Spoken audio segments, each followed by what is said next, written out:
L'homme intérieur doit grandir, doit se muscler, mais il doit arriver au stade où il est capable de prendre l'âme et d'emmener l'âme à obéir à la parole de Dieu.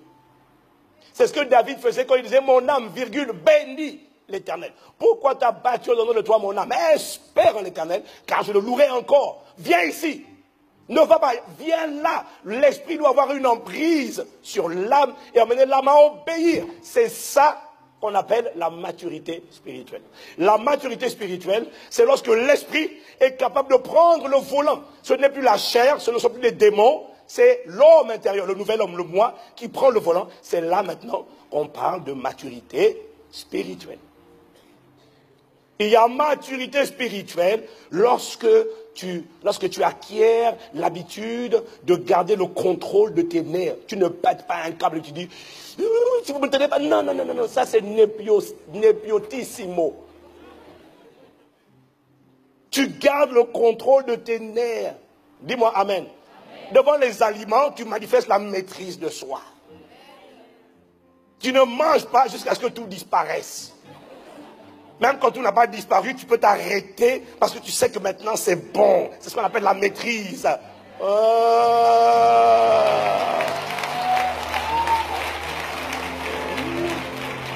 Je sens quelqu'un est déjà incommodé. C'est népios. Népios, ce n'est pas une injure. Dire bébé, népios, ce n'est pas une injure. C'est la description d'une condition spirituelle de l'homme intérieur. La maturité, c'est lorsque le népios devient un ios, un fils. Dis-moi amen. Tu dois cultiver l'habitude de garder le contrôle. Je ne crois pas au coup de foudre. Je crois à l'amour. Le coup de foudre, ça veut dire que tu as perdu le contrôle. Tout ce qu'on te dit, tu n'arrives plus à aller à l'église, tu n'arrives plus à prier, je ne peux pas vivre sans lui. Comment tu as fait pour vivre avant que tu le rencontres?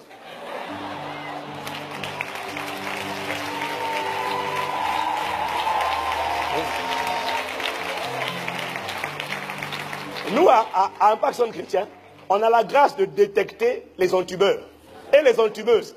Quand tu nous dis ça là, nous on dit ça c'est de l'antibologie ça. C'est de l'antibologie, tu vas embrouiller le monde.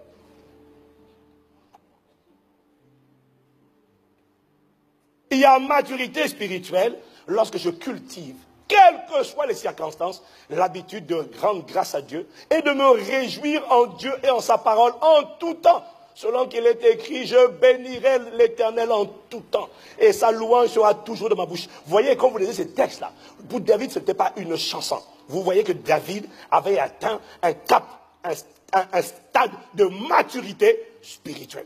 Je bénirai l'Éternel en tout temps. Et sa louange sera toujours dans ma bouche. Quoi qu'il arrive, c'est pas, là, aujourd'hui, je fais grève de louange et d'adoration. Pourquoi? Dieu m'a déçu. Népios. Si tu n'adores pas Dieu, tu penses que Dieu se sent déstabilisé? Tu n'adores pas Dieu. Le chat qui miaule là, le chien qui aboie alors qu'il n'y a personne qui arrive là, il est en train de bénir Dieu. La maturité spirituelle, c'est lorsque tu es capable de louer Dieu en tout temps. Mauvaise nouvelle, tu chantes un chant. Même si pendant que tu chantes le chant, tu es en train de pleurer. Chante le chant. C'est ce qu'on appelle offrir à Dieu. Ce n'est plus une louange.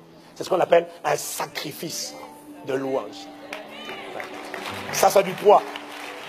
C'est facile de chanter quand ça va. Mais quand ça ne va pas, ça devient un sacrifice. Dieu dit d'une odeur agréable. Dieu agrée. Il dit parce que tu ne m'as pas maudit, parce que tu ne m'as pas questionné. Je jure par moi-même, dit le Seigneur, je te bénirai. Wow.